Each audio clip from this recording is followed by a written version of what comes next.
What is your thoughts on where we need to go for liberation in regards to the state of the world right now? Like, what does that look like for you? I think the root of it would be intersectionality, right? Like, Mm, and I think the sad stop. And I think the sad, and I think the sad truth is a lot of people are not invested in liberation outside of themselves, right? mm, And that's sadly, people from communities I belong to included, right? Like whether that be men or whether that be black people at times, so on and so forth.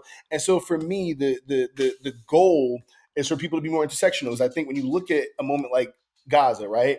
You mhm, just had the other day, again to the point of like Hakeem Jeffries and Eric Adams. And for those who don't know who they are, Hakeem Jeffries is a congressman from New York City.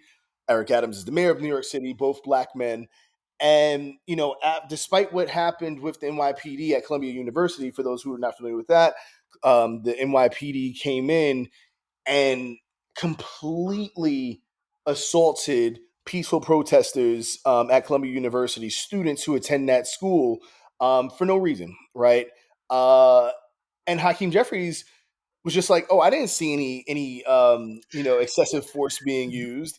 And the person who sent them in was Eric Adams. And these are two black men, knowing the ways in which state sanctioned violence has impacted black and brown bodies, and they still did these things. And so when I look at liberation and focus on people like that, somehow we need to bring those people either along or just mhm. or demolish those people. Get rid of them. I mean, like, for real.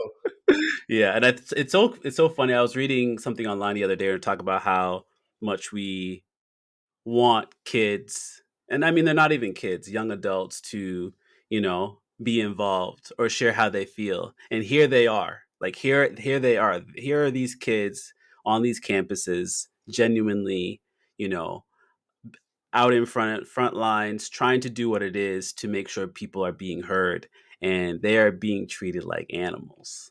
Right. They're being treated like animals, right? So Right. how do you tell a group of kids, yeah, you have freedom of speech, you should do what you need to do the right thing, and then all of a sudden, you have the dogs and the hoses on you, Right. right? Like it just doesn't make sense.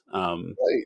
I mean, I'm not going to say, because I don't know if you're public about this, like what country you're in right now, but you're in another country, Hmm. and if you look at the ways in which that country has historically been treated by the United States, you Yep. got to realize that sure, like, if you live in this country, you dealing with a villain. You are living at the head of the snake, right? Hmm. The United States is is a demon. I don't know another way of putting that. Right? It is a colonial settler nation built on propagating and perpetrating violence globally.